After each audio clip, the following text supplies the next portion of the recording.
بسم اللہ الرحمن الرحیم۔ حضرت زکریا علیہ السلام کا قصہ۔ حضرت زکریا علیہ السلام کو قوم بنی اسرائیل اور پیغمبروں میں برگزیدہ بنا کر بھیجا گیا۔ اب علیہ السلام اللہ تعالیٰ کے معزز اور جمیل القدر پیغمبروں میں سے ہیں۔ ایک روایت میں ہے کہ حضرت زکریا علیہ السلام حضرت داؤد علیہ السلام کی اولاد میں سے تھے، اور دوسری روایات میں ارمیہ کی اولاد میں سے تھے۔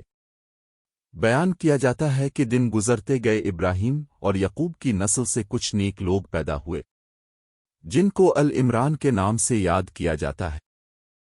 اللہ تعالیٰ نے سورہ العمران میں فرمایا، خدا نے آدم اور نوح اور خاندان ابراہیم اور خاندان عمران کو تمام جہان کے لوگوں میں منتخب فرمایا تھا۔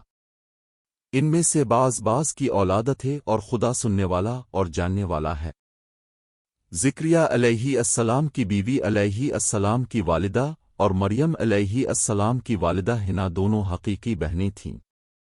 جبکہ زکریا علیہ السلام رشتے میں مریم علیہ السلام کے خالو لگتے تھے۔ حضرت عمران علیہ السلام کی بیوی نے منت مانی تھی کہ جو بچہ پیدا ہوگا اسے بیت المقدس کی خدمت کے لیے وقف کر دیں گی۔ حضرت مریم علیہ السلام کی پیدائش کے بعد جب انہیں بیت المقدس میں لایا گیا تو ان کی کفالت کی ذمہ داری اللہ نے حضرت زکریا علیہ السلام پر ڈالی۔ اب علیہ السلام بنی اسرائیل میں معزز شخص مانے جاتے تھے۔ حضرت زکریا علیہ السلام کی کفالت میں مریم علیہ السلام نے بہت اچھی پرورش پائی، اور وہ نیک، عبادت گزار اور بہت زیادہ سچ بولنے والی تھی۔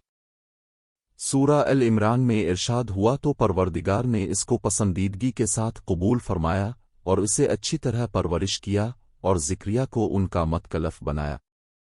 زکریا جب کبھی عبادت گاہ میں مریم علیہ السلام کے پاس جاتے تو اس کے پاس کھانا پاتے کی کیفیت دیکھ کر ایک دن مریم سے پوچھنے لگے کہ مریم، یہ کھانا تمہارے پاس کہاں سے آتا ہے؟ وہ بولے، خدا کے ہاں سے آتا ہے، بے شک خدا جسے چاہتا ہے بے شمار رزق دیتا ہے۔ بخاری و مسلم، ترمذی و نسائی کی حدیث ہے کہ اب صلی اللہ علیہ وسلم نے فرمایا، وہ مریم علیہ السلام اپنے زمانے میں سب سے افضل عورت تھی،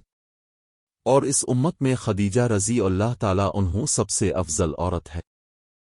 زکریا علیہ السلام نے جب حضرت مریم علیہ السلام کی فضیلت دیکھی تو ان کے دل میں بھی اولاد کی خواہش پیدا ہوئی، کیونکہ اس وقت تک آپ بے اولاد تھے، جبکہ آپ کی عمر اس وقت 100 سال سے زائد تھی اور بیوی 90 سال کی تھی۔ اولاد کی شدید تمنا کے باعث انہوں نے اللہ سے مدد مانگی، جس کا ذکر یوں آتا ہے، ترجمہ: یہ تمہارے پروردگار کی مہربانی کا بیان ہے جو اس نے اپنے بندے زکریا پر کی، جو میری اور اولاد یعقوب کی میراث کا مالک ہو، اور اے میرے پروردگار اس کو خوش اتوار بناؤ۔ زکریا علیہ السلام اپنے دور میں اکیلے ہی نبی تھے۔ ان کے دور میں اصحاب و رشتہ دار میں کوئی قابل آدمی نہ تھا،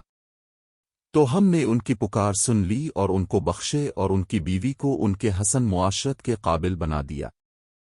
یہ لوگ لپک لپک کر نیکیاں کرتے اور ہمیں امید سے پکارتے اور ہمارے آگے عاجزی کیا کرتے تھے۔ زکریا علیہ السلام یہ سن کر خوش ہوئے اور حیران بھی، کہنے لگے، پروردگار، میرے ہاں کس طرح لڑکا ہوگا،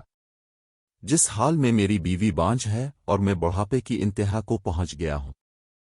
اللہ تعالیٰ نے جواب دیا، حکم ہوا کہ اسی طرح ہوگا۔ تمہارے پروردگار نے فرمایا ہے کہ مجھے یہ آسان ہے کہ میں پہلے تم کو بھی پیدا کر چکا ہوں اور تم کچھ چیز نہ تھے۔ زکریا علیہ السلام نے عرض کیا کہ یہ پروردگار، میرے لیے کوئی نشانی مقرر فرما دیجیے۔ فرمایا، نشانی یہ ہے کہ تم صحیح و سالم ہو کر 3 دن رات لوگوں سے بات نہ کر سکو گے۔ جب اللہ نے نشانی ظاہر کی، چنانچہ جب وہ وقت آیا کہ آپ علیہ السلام بول سکتے تھے مگر بول نہ پائے، اور صبح و شام اللہ کی عبادت میں مصروف رہتے، یہ نشانی تھی کہ ان کے ہاں بچہ پیدا ہونے والا ہے۔ پھر وہ عبادت کے حجرے سے نکل کر اپنی قوم کے پاس آئے تو ان سے اشارے سے کہا، صبح و شام خدا کو یاد کرتے رہو۔ اللہ تعالیٰ نے سورہ ال-عمران میں فرمایا وہ ابھی عبادت گاہ میں کھڑے نماز ہی پڑھ رہے تھے کہ فرشتوں نے آواز دی کہ زکریا خدا تمہیں بیٹے کی بشارت دیتا ہے جو خدا کے فیض یعنی عشاء کی تصدیق کریں گے اور سردار ہوں گے اور عورتوں سے رغبت نہ رکھنے والے اور خدا کے پیغمبر یعنی نیکوکاروں میں ہوں گے اللہ نے انہیں کے روپ میں انتہائی فرما بردار نیک سالے پرہیزگار اور عبادت گزار بیٹا عطا فرمایا زکریا علیہ السلام اللہ تعالیٰ کا شکر بجا لائے اور قوم بنی اسرائیل کو واعظ و نصیحت کرتے رہے بنی اسرائیل کی خباثت جب بنی اسرائیل نے حضرت زکریا علیہ السلام کو مارنے کا قصد کیا تو اپنے ظالموں سے بچنے کے لیے ایک درخت کے کھوکھلے تنے میں جاتے ہوئے دیکھا جب وہاں پہنچے تو آپ کو کہیں نہ پایا اتنے میں لوگوں کے پاس شیطان آیا اور بتایا کہ جس کو اب تلاش کر رہے ہیں وہ یہاں ہے اس کے بعد آپ کو شہید کر دیا گیا انسان کتنے ہی بلند و بالا مقام پر پہنچ جائے اور اللہ کے ساتھ اسے زیادہ قرب حاصل ہو جائے